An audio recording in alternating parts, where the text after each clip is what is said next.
okay? It just keeps getting better and better. Let's see what happens. On death row. That guy was the dog catcher. See, and when he got out of his pickup and started creeping toward me with a butterfly net, I began to suspect that I was in the wrong place at the wrong time. Hold still, doggy, he said. Just 2 more steps and I'll take you for a little ride. Who did he think he was talking to? I mean, how dumb would you have to be to fall for that hold still doggy business? I showed him a few things and gave him a growl, and fellers, he dropped that butterfly net and flew back into that pickup. Mobile 3 to City Hall. Larry, he attacked me. He almost got my leg. For goodness sakes, send some police in the ambulance. This mutt has hydrophobia. I ain't kidding. It occurred to me that I had better make a run for the high and lonesome. I could have gone back into the yard, but I didn't want to cause trouble for Maggie, not after she'd been so nice and fixed me such a special supper. I headed south down the alley. I was still feeling a little weak, don't you see, and my back end didn't follow my front end. By the time the dog catcher was perched up on the cab of the pickup talking to the radio, Mobile 3 City Hall, suspect is proceeding south. And my goodness, Larry, he's got the blind stackers. Better tell him to seal off the whole south end of the town. Larry, I mean, he's out of the head, extremely dangerous. I could hear the sirens now, 3 and 4 of them moving down Main Street. I started running. The bubbles were still coming out of my mouth. What in the world had brought on all those bubbles? I'd had indigestion before, ate some aged mutton with a bunch of coyotes one time, and it sure made me sick, but I'd never made bubbles and foamed at the mouth like this. I looked up ahead and saw a police car in the alley, so I veered off to the left and started across a vacant lot. But there was a fire truck coming straight at me. I wheeled around and ran back to the alley, figured I'd leap over a fence and vanish into somebody's backyard, but my leaper was out of commission, too weak at the knees. I was trapped against the fence, surrounded by police with guns and firemen with axes and the dog catcher with the net.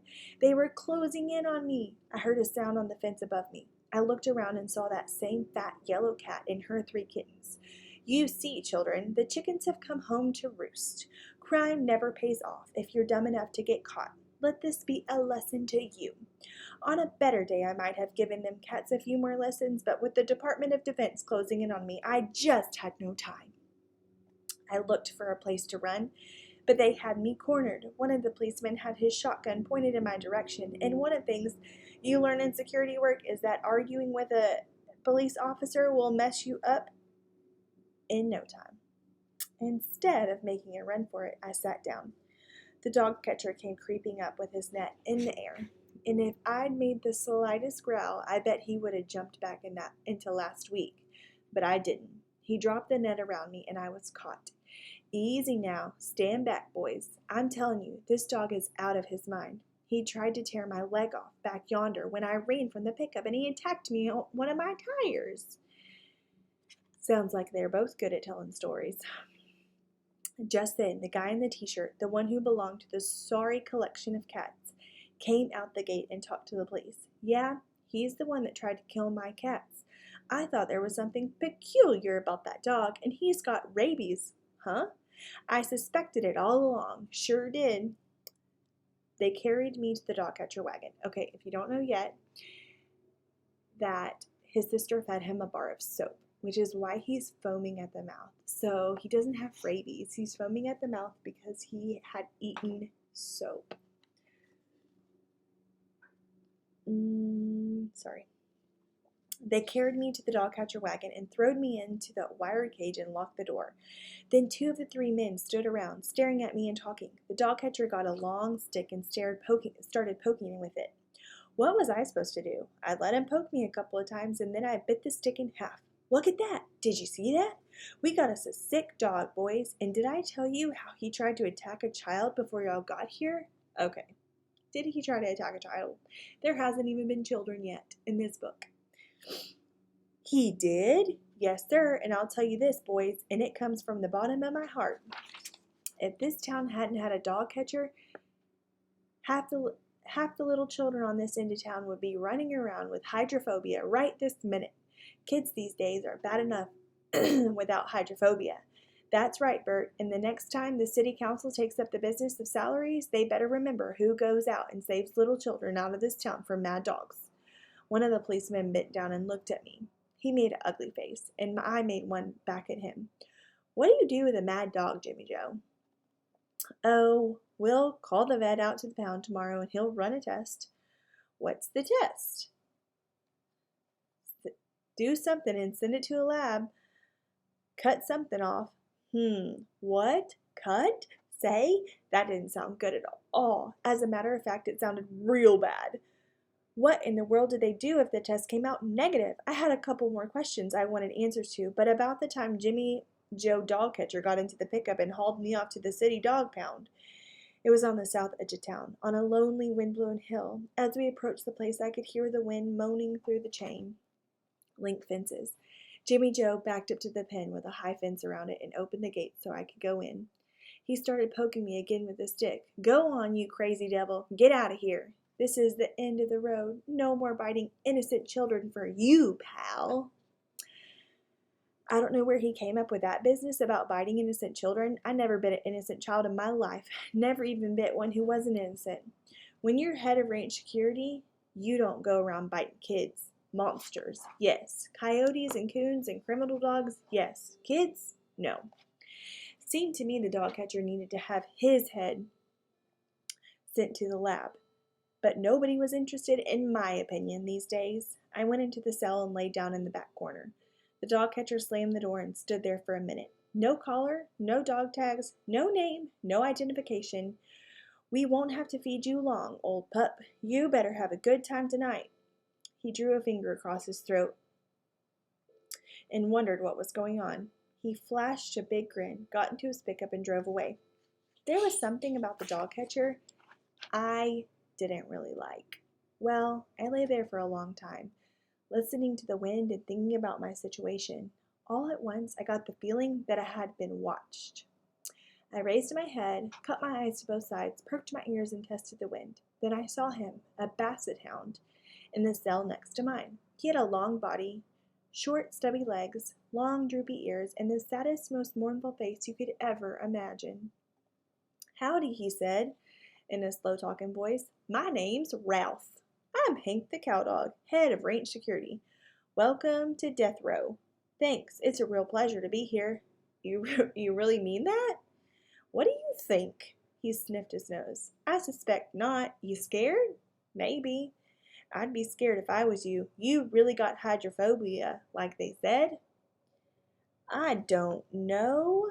Everybody thinks I do. Maybe I do.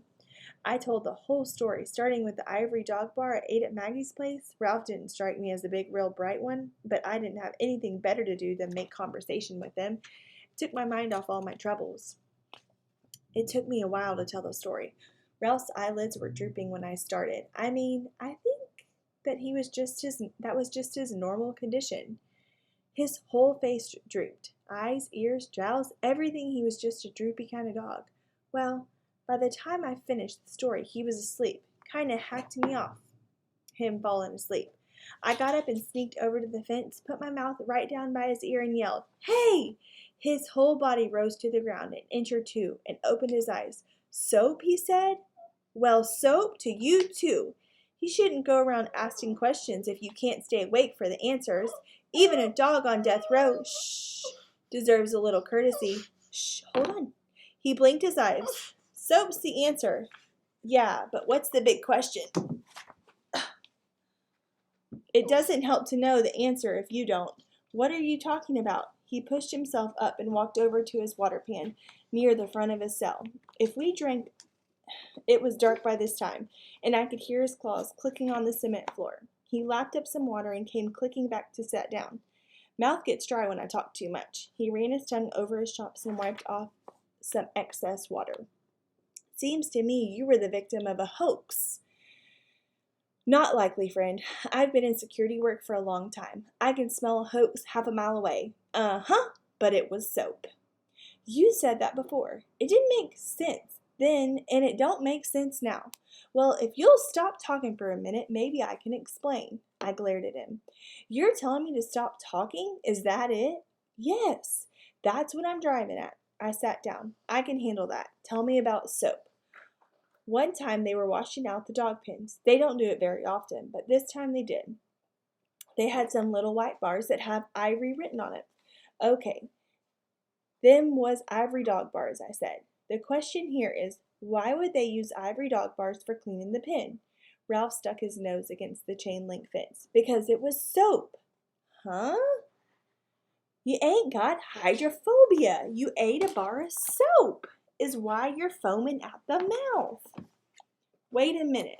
Hold everything. I sprang to my feet and began pacing. It's coming clear now.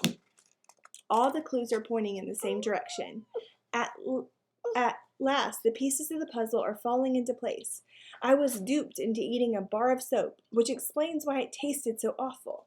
I know something wasn't right. Ivory dog bar indeed. It was soap, Ralph? Don't you understand? They gave me soap knowing it would produce the symptoms of hydrophobia, so all at once this case is leading into a new and startling direction for you. Ralph, they not only duped me, but also my sister Maggie, which brings us to the crux of the matter, the throbbing heart of the mystery. I whirled around and faced him. The question now is, who are they and what did they want? Ralph was asleep again. So he just figured out it's soap. And they think he has hydrophobia. But if you eat soap, it's probably going to go away within time after it's out of your system. So by morning, he should be doing a little bit better. So I'm curious to see what they say. Chapter 11 is another case is solved. Okay, guys, I will see y'all tomorrow. Have a good one.